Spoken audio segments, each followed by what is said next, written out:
बिहार संविदा कर्मियों से जुड़ी एक बहुत बड़ी खबर जो मैं आपको बताने जा रहा हूँ, वो खबर जो है आपको चौंका देगी। इसलिए खबर जो है अब सांख्यिकी कर्मियों और संविदा कर्मियों का दिन जो है वो फिरने वाला है और बहुत जल्द सरकार जो है आपको नियमित करने जा रही है। आपको बताते चले कि नीतीश कुमार जो है अब जल्द ही 15 अगस्त का समय नज़दीक आ चुका है और 15 अगस्त के दिन हो सकता है कि नीतीश कुमार इस बात का घोषणा कर दे कि सभी संविदा कर्मियों को, सांख्यिकी कर्मियों को, आशा सेविका सहायिका कर्मियों को, डाटा ऑपरेटर कर्मियों को, नलकूप विभाग के कर्मियों को जो है सरकार अब उसको नियमित करेगी, ताकि जो है सांख्यिकी स्वयंसेवकों सहित जो है संविदा कर्मी जो है सरकार के काम में अपना हाथ बटाना चालू कर दे। इसलिए कि प्रधान सचिव, शिक्षा विभाग के प्रधान सचिव के पाठक का जो आदेश आया है कि सांख्यिकी स्वयंसेवकों संविदा कर्मियों से जो है अब गैर शैक्षणिक कार्य कराए जाएंगे और गैर शैक्षणिक कार्य में शिक्षकों का अब 1% भी योगदान नहीं होगा। शिक्षकों का काम है सिर्फ पढ़ाना और शिक्षक अब सिर्फ पढ़ाएंगे। इसके अलावा जितने भी काम होंगे वो संविदा पर कार्यरत सभी कर्मियों से वो काम कराए जाएंगे, ताकि जो है सभी लोगों को रोजगार भी मिले, शिक्षा विभाग भी अलग रहे और शिक्षकों का अपना पढ़ाई के अलावा दूसरा कोई मतलब नहीं रहे। इसलिए के पाठक का ये फरमान जो है जारी हो गया है और उसमें ये भी बताया गया है कि जो भी शैक्षणिक कार्य हैं वो सिर्फ शिक्षक करेंगे, बाकी गैर शैक्षणिक जितने भी कार्य हैं वो जो है वो संविदा कर्मी, सांख्यिकी कर्मी से कराए जाएंगे और भी बहुत सारे जैसे विभाग हैं जिनसे ये काम कराई जाएगी, ताकि जो है निश्चित रूप से ताकि एक अच्छे ढंग से जो है बिहार सरकार के कार्य जो हैं वो चल सकें, ऑफिसों के कार्य जो हैं वो चल सके। इसलिए कि आपको बताते चले कि काफ़ी दिनों से जो है ऐसे भी कार्य हैं जो शिक्षकों से कराए जा रहे हैं, जो शिक्षकों से कोई मतलब ही नहीं है और बेरोजगार लोगों को बैठाकर उन्हें जो है रखा हुआ है, सरकार उनके पेट पर लात मारकर बैठी हुई है। इसलिए कि जो संविदा कर्मी हैं, सांख्यिकी कर्मी हैं, इन लोगों को आप किस लिए बहाल किए थे? आप सोचिए कि जो है आप पंचायत वार्ड सचिवों से काम करा रहे हैं, जिसको वार्ड मेंबर ने चुना है, आप सेविका से करा रहे हैं, सहायिका से करा रहे हैं, आंगनबाड़ियों से करवा रहे हैं, जिसको मुखिया ने बहाल किया हुआ है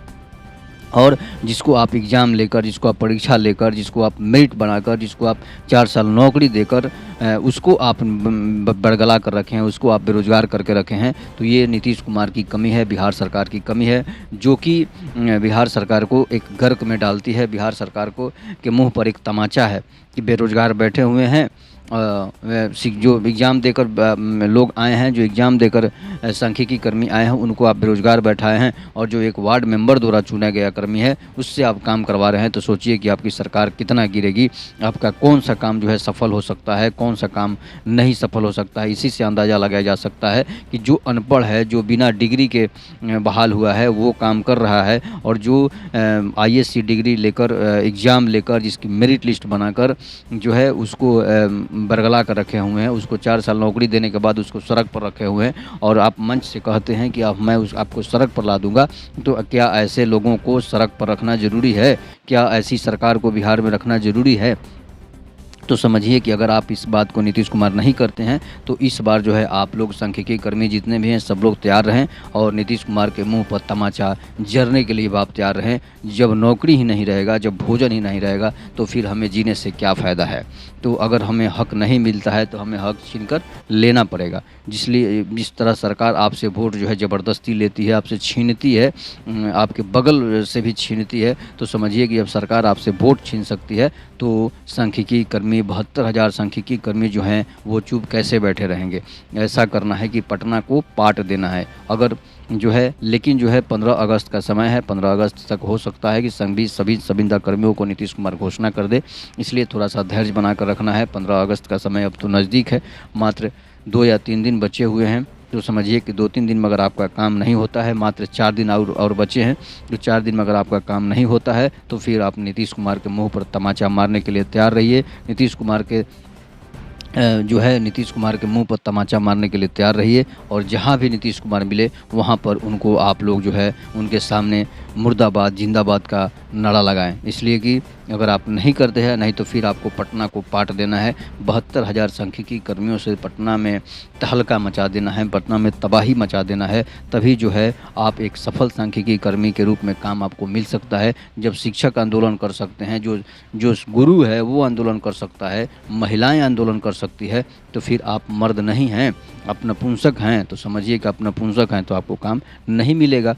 नपुंसक को कोई काम नहीं मिलता है, नपुंसक कहीं का नहीं रहता है। इसलिए आप सोए हैं तो आप जग जाइए। 15 अगस्त तक नहीं होता है तो फिर आप एक बड़े आंदोलन के लिए तैयार हो जाइए, तब जाकर जो है आपका काम होगा। नहीं तो फिर समझिए कि आपका काम कभी नहीं होगा। इसलिए सरकार अभी है, 2024 के चुनाव से पहले आपका काम कर सकती है। 2024 के चुनाव के बाद फिर आप भटकते रहिएगा, फिर वो मामला उठेगा और फिर इसी तरह आपका लाइफ बर्बाद हो जाएगा। आप बुढ़े हो जाएंगे, मरने के कगार पर हो जाएंगे, फिर भी जो है सरकार आपकी बातों को नहीं सुनेगी। इसलिए सरकार को चेतावनी देते हुए आंदोलन की तैयारी कीजिए। 15 अगस्त का देख लीजिए, 15 अगस्त तक काम नहीं होता है तो फिर आप आंदोलन, एक बीहर आंदोलन के लिए तैयार हो जाइए, ताकि पटना में खून की नदियां बह जाए, ताकि लाठी डंडों से पटना पट जाए और पुलिस और सांख्यिकी कर्मियों में बेहद झड़प हो, पटका पटकी सब हो जाए, कुछ भी हो जाए, लेकिन काम लेना है, नौकरी लेना है। तब तक नमस्कार, जय हिंद, जय भारत, जय श्री राम।